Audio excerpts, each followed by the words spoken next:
खुलुमबाय बेयो बडोलेण्ड इंखं टेलिभिजन दिनैनि रादाबखौ फरायदों आं किंखन मुसाहारि। दिनैनि गाहाय रादाबफ्राव दं कर'नाजों गाग्लोबजानाया बुहुमनाङै 1 कौटि बारबाय। एसपीजों लोगोसे सा 30 पुलिस जवानफोरा कर'ना भाइरासजों गाग्लोबजाबाय।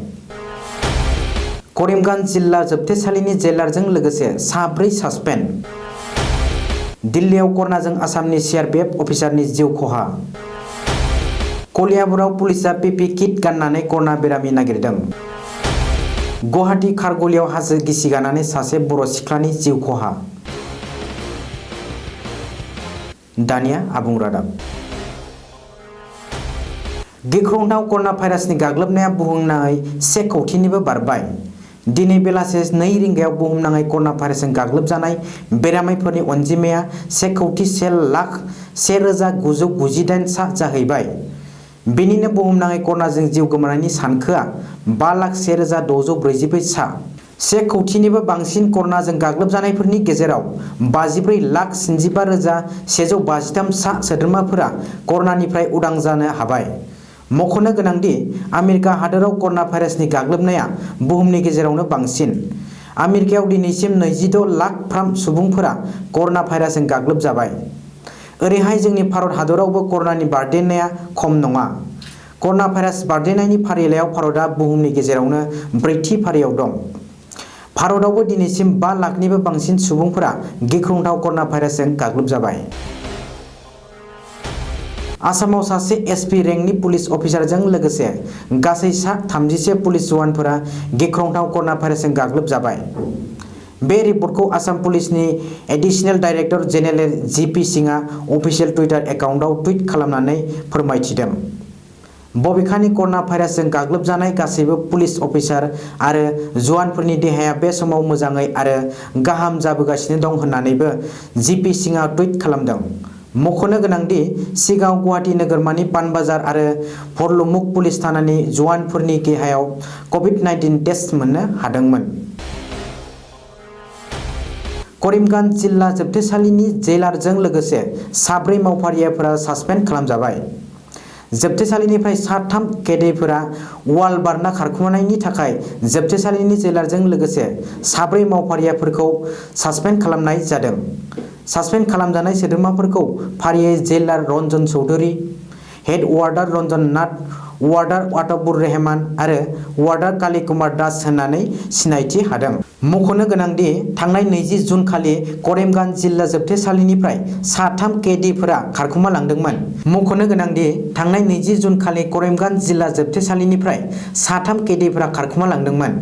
बबेखानि खारखुमालांनाय बै सा 3 कैदीफोरा गारि खावनाय आरो बुथारनाय केसआव हमजाना करिमगंज जिल्ला जोबथेसालियाव थाहैनांदोंमोन। हादरनि राजथावनि दिल्लीयाव दिनै आरोबाव गुबुन सासे आसामनि सीआरपीएफ जवान जिउ गोमादों। दिल्लीयाव कर'ना भाइरासनि गाग्लोबनायाव जिउ गोमानाय सीआरपीएफ अफिसारखौ आनन्द बसुमतारी होननानै सिनायथिनो हादों। सुलुङाव मिथिनो मोननाय बादिब्ला आनन्द बसुमतारीनि देहायाव कभिड-19 पजिटिभ मोननायनि उनाव थांनाय 15 साननिफ्रायनो दिल्लीनि देहा फाहामसालियाव ट्रिटमेन्ट होबोनाय जादोंमोन। नाथाय दिनै फुंनि 10 रिंगायाव डाक्टारा आनन्द बसुमतारीखौ थैबाय होननानै फोसावो। बबेखानि आनन्द बसुमतारीया आसामनि बबे जिल्लानि बेखौ दासिमबो मिथिनो हानाय जायाखै। कलियाबराव आसाम पुलिस आरो सावस्रि बिफाननि मावफारियाफोरा जथायै 6 घन्टानि गेजेराव सा 7 कर'ना बेरामिखौ नागिरना दिहुनदों। सुलुंनि बादिब्ला थांनाय 17 जुन खालिनो रमिजा बेगम मुंनि आइजोनि देहायाव कभिड-19 पजिटिभ टेस्ट जादोंमोन। बेनि उनावनो रमिजानि नखरनि सा 3 खुदियाजों लोगोसे सा 7 सोद्रोमानाव कर'ना भाइरास बारदेरो। ओरैहाय सावस्रि बिफाना देहा फाहामसालियाव लांनो नाजासेयावबो गासैबो खारखुमा थानायनि जाउनाव पुलिसनि मदद लानो गोनां जायो। बबेखानि दिनै आसाम पुलिस आरो सावस्रि बिफाननि मावफारियाफोरा पीपी किट गाननानै नागिरहैनो गोनां जायो आरो कर'नाजों सन्देरजानायफोरा थाबैनो ओंखारबोआब्ला गामिखौ कन्टेनमेन्ट जन खालामनो पुलिसआ माइकआव एनाउन्स खालामो। रिपर्टनि बादिब्ला पुलिसआ फोसावनायनि उनावसो कर'नाजों गाग्लोबजानाय बेरामिफोरा ओंखारबोयो आरो देहा फाहामसालियाव लानानै थाङो। थांनाय साननैसोआव जे अखा हाबाय थानायनि जुनै गुवाहाटी नोगोरमानि खारगुली हिरिम्बापुराव हाजोनि हा गिसिगानानै सासे लाइमोन बर' सिख्लानि जिउ खहा जायो।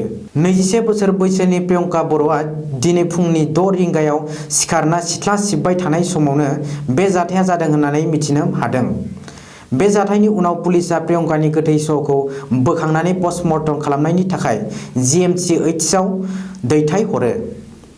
नखरनि सोद्रोमाफोरा फोरमायथिनाय बादिब्ला प्रियंकाया फरायनाय लिरनायजों लोगोसे मोसानायावबो आखा-फाखाथारमोन।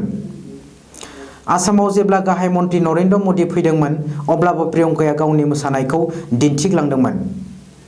बिनि अनगायैबो गोबां बैसागु फोरबोआव मोसानानै गोबां बान्थाबो मोननो हादोंमोन प्रियंकाया।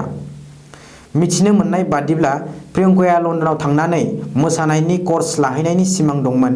नाथाय बिनि बे सिमाङा दिनै सिमांल' जानानै थालांबाय। दिनैनि रादाबा एसेनोसै। गोजोन्थों।